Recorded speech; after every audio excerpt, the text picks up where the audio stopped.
Hello, this is Pastor Micah from Life's Journey United Church of Christ, pausing in the middle of our weeks for a moment of reflection. First of all, I want to thank the church for your prayers and support this past week as my wife Paula recovered from COVID and as I tried to support her in her recovery. I joined worship with you by Facebook Live on Sunday, as some of you always do. And I was thankful to see how each of you rallied around Pastor Jimmy Gibbs, who covered for me both so I could help support Paula and also so I did not risk bringing COVID into the church to expose any of you. And how, in doing so, you brought a beautiful worship experience with me when I wasn't physically with you, and you brought it for each other and for all who were gathered. It was very touching. This sermon I had hoped to preach last Sunday but did not get to was a final message from our year studying the writings of the Apostle John and his churches, looking at Revelation's picture of heaven. My plan is to preach on this same thing this coming Sunday.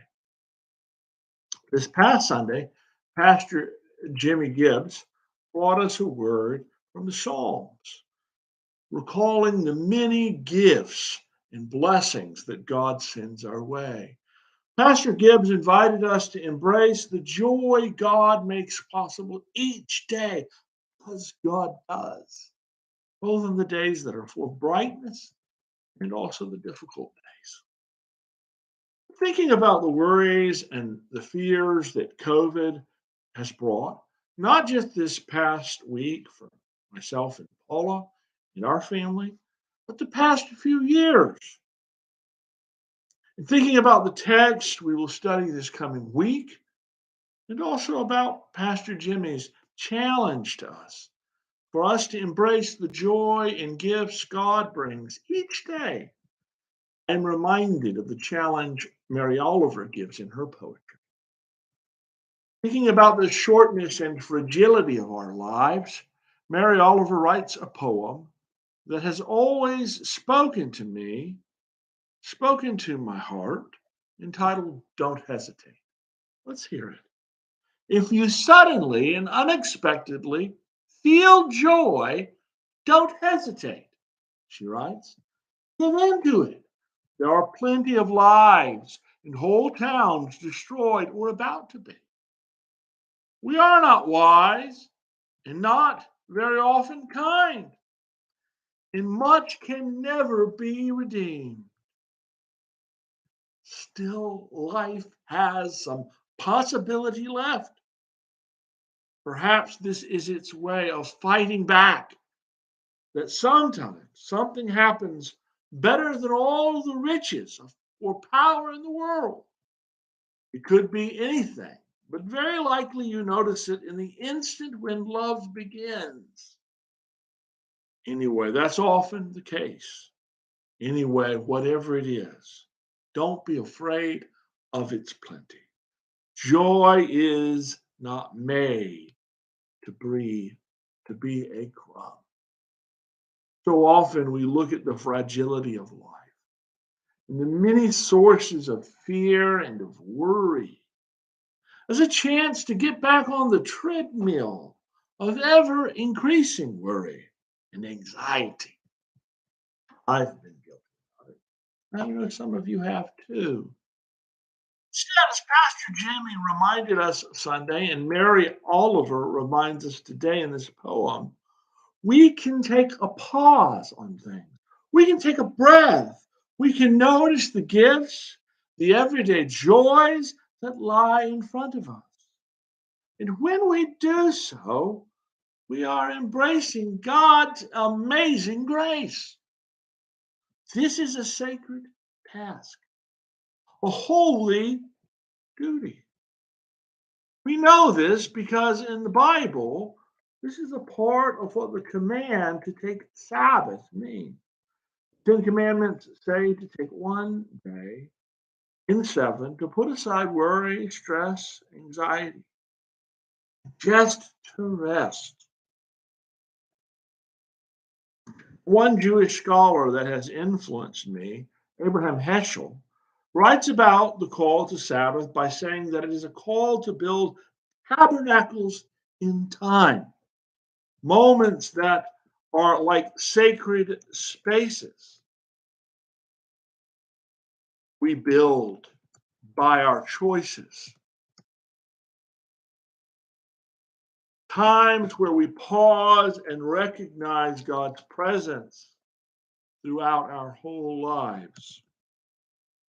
In reality, we may not always obey this command literally to take a whole day off, to sit in awareness of God's goodness and care in every single week.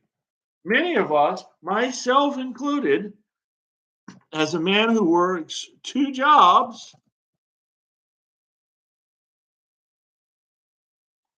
many of us have weeks we work every day of the week and you can't get away.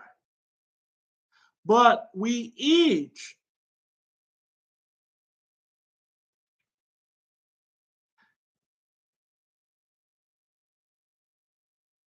can live out this principle of Sabbath, can't we?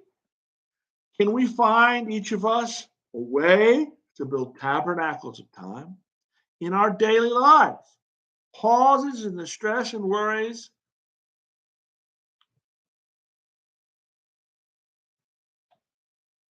of life? Can we do as Mary Oliver spoke about and embrace joy and not just as a crumb?